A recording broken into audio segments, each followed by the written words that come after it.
Hey guys, welcome back. Poco Global teamலேருந்து Poco M3 November 24th launch பண்ண போகிறதா ஒரு tweet போட்டிருந்தாங்க. போன வாரமே போக்கோலேருந்து ஒரு மிஸ்டீரியஸ் ஸ்மார்ட் ஃபோன் geekbenchல ஸ்பாட்டாக இருந்தது. அந்த ஸ்மார்ட் ஃபோனோட மாடல் நம்பர் மட்டும் தான் நம்மளுக்கு தெரிஞ்சது. பட் என்ன நேமில் லான்ச் பண்ணுவாங்கன்னு நம்மளுக்கு தெரியல. பட் இப்போ போக்கோ சைட்லேருந்து அவங்களே அஃபிஷியல் கன்ஃபர்மேஷன் கொடுத்துட்டாங்க. M3 தான் லான்ச் பண்ண போகிறான்னு. இந்த வீடியோவில் நம்ம Poco M3யோட ஸ்பெசிஃபிகேஷன் தான் பார்க்க போகிறோம். வீடியோக்குள்ளே போகிறதுக்கு முன்னாடி இந்த வீடியோ ஸ்பான்சர் பண்ணுறது BuyHatK எக்ஸ்டென்ஷன் இருக்குது பார்த்தீங்களா, அவங்க தான். BuyHatK சைட்லேருந்து டெலிகிராமில் ஆஃபருக்காக ஒரு ஸ்பெஷல் குரூப் ஒன்று ஓப்பன் பண்ணியிருக்காங்க. அந்த குரூப்பில் எந்தெந்த ப்ராடக்ட்ஸ் ஆஃபரில் அவைலபிளாக இருக்கோ ரெகுலராக அப்டேட் பண்ணிகிட்டே இருக்காங்க. ஸோ நீங்கள் அதை செக் பண்ணி பார்க்கணும்னா கீழே டிஸ்கிரிப்ஷனில் லிங்க் தரேன், போய் செக் பண்ணி பாருங்கள். அப்படியே நம்ம சேனலோட டெலிகிராம் லிங்க் கீழே டிஸ்கிரிப்ஷனில் தரேன். உங்களுக்கு இன்ட்ரெஸ்ட் இருந்தால் ஜாயின் பண்ணிக்கோங்க. நீங்கள் நம்ம சேனலுக்கு தான் ஃபஸ்ட் டைம் வந்திருக்கீங்கன்னா வீடியோ கடைசி வரைக்கும் பாருங்கள். பார்த்துட்டு உங்களுக்கு பிடிச்சிருந்தா மறக்காமல் சப்ஸ்கிரைப் பண்ணிக்கோங்க. இப்போ வாங்க வீடியோக்குள்ளே போகலாம். போக்கோ ஒரு ட்வீட் போட்டிருக்காங்க. இந்த ட்வீட்டில் அவங்க மென்ஷன் பண்ணியிருக்க டேக்லைன்னு பார்த்தோன்னா மோர் தென் யூ எக்ஸ்பெக்ட்னு போட்டிருக்காங்க. ஃபுல் ஸ்பெசிஃபிகேஷன் பார்த்துட்டு அந்த டேக்லைனுக்கு இந்த ஸ்மார்ட் ஃபோனுக்கு செட் ஆகுதான்னு சொல்லிட்டு கீழே கமெண்ட்டில் மென்ஷன் பண்ணுங்கள். போக்கோ M2 இப்போ தான் லான்ச் ஆன மாதிரி இருக்குது. அதுக்குள்ளே M2க்கு ஒரு சக்ஸஸர் ஸ்மார்ட் ஃபோன் போக்கோலேருந்து கொண்டு வராங்க. அண்ட் இன்னொரு இன்ஃபர்மேஷன் என்னென்னா ரெட்மி நோட் 10 4G தான் இவங்க ரீபிராண்ட் பண்ணி போக்கோ M3 கொண்டு வராங்க. ஃபஸ்ட் டைம் இவங்க பண்ணுறதா இருந்தால் நம்ம ஷாக் ஆகலாம். இது கலகலமாக இவங்களும் ரீபிராண்ட் பண்ணிட்டு தான் இருக்காங்க. இந்தியாவில் ரெட்மி நோட் 10 4G வராமல் வெறும் போக்கோ M3 மட்டும் வந்ததுன்னா நல்ல ஆப்ஷனாக இருக்கும். இந்த ஸ்மார்ட் ஃபோனோட பில்டுன்னு பார்த்தோன்னா போக்கோ M2 மாதிரியே இதுலேயும் பிளாஸ்டிக் பேக் தான் யூஸ் பண்ணுறாங்க. திக்னஸ்னு பார்த்தோன்னா 9.6 mm இருக்குது. அண்ட் வெயிட் கூட 196 grams இருக்குது. எதனால் வெயிட் கொஞ்சம் அதிகமாக இருக்குன்னா பேட்டரி கெப்பாசிட்டி இந்த வாட்டி அதிகமாக கொடுத்துருக்காங்க. அண்ட் இந்த வாட்டி போக்கோ X3 மாதிரி இதுலேயும் 6000 mAh பேட்டரி வருது. அதுக்கு சப்போர்ட் பண்ணுற மாதிரி 22.5 வாட்க்கான ஃபாஸ்டாக சப்போர்ட்டும் இருக்குது.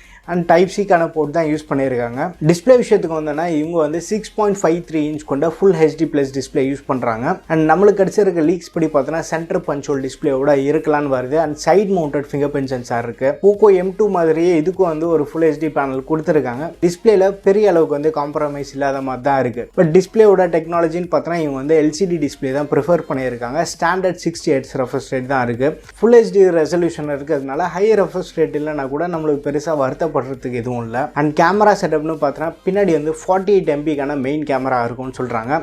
ஆக்சுவலாக இது அந்த 12 MP சென்சார் தான். அண்ட் இவங்க மார்க்கெட்டிங் பண்ணுறது 48 MP மார்க்கெட்டிங் பண்ணுவாங்க. பேக் சைட் கேமரா லீக்ஸ் படி பார்த்தோன்னா ட்ரிபிள் கேமரா இருக்கிறதா சொல்கிறாங்க. பட் நோட் 10 4G பின்னாடி 4 கேமரா செட்டப்போட வருது. ஸோ இதுலேயும் நம்ம பின்னாடி 4 கேமரா செட்டப் எதிர்பார்க்கலாம். அந்த மெயின் கேமரா 48 MP இதுக்கு முன்னாடி சொன்ன மாதிரி. மற்றபடி ultra wide angle camera, macro depth இதெல்லாமே வந்துடும். ஃப்ரண்ட் கேமரான்னு பார்த்தோன்னா 8 MPக்கான கேமரா தராங்க. கேமரா விஷயத்தில் பார்த்தோன்னா மெயின் கேமரா மட்டும் இந்த வாட்டி போக்கோ M2 ஒரு அப்கிரேட் பண்ணியிருக்காங்க. பட் ரியல் வேர்ல்டு யூசேஜில் இது எந்த பர்ஃபார்ம் பண்ணுது நம்ம செக் பண்ணி பார்த்தா தான் தெரியும். geekbench ரிப்போர்ட் படி பார்த்தோன்னா இந்த ஸ்மார்ட் ஃபோனில் ப்ராசஸர்னு பார்த்தோன்னா ஸ்னாப்ட்ராகன் 662 தான் யூஸ் பண்ணியிருக்காங்க.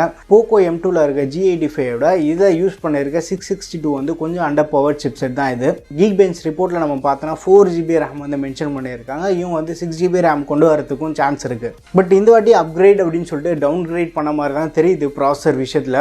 ஸ்னாப்ட்ராகன் 662 ஃபுல் HD டிஸ்பிளே எந்த அளவுக்கு ஹேண்டில் பண்ணுதுன்னு சொல்லிட்டு நம்ம இந்த ஃபோன் லான்ச் ஆனதுக்கு அப்புறமா தான் தெரிய வரும். ஸ்னாப்ட்ராகன் 662 பார்த்தோன்னா ஒரு டீசெண்டான பர்ஃபார்மிங் சிப்செட் தான் அது. ஒரு என்ட்ரி லெவலில் பார்க்கும்போது நல்லா இருக்கும். பட் M2க்கு சக்ஸஸர்னு சொல்லும்போது கண்டிப்பாக இது 10,000க்கு மேலே தான் கொண்டு வராங்க. அந்த டைம் நம்ம பார்க்கும்போது 662 தான் கொஞ்சம் இடிக்குது. பட் இன்னொரு நல்ல விஷயம் என்னென்னா M2ல signal reception hit or miss மாதிரி தான் ஓரளவுக்கு டீசெண்டாக இருந்தது.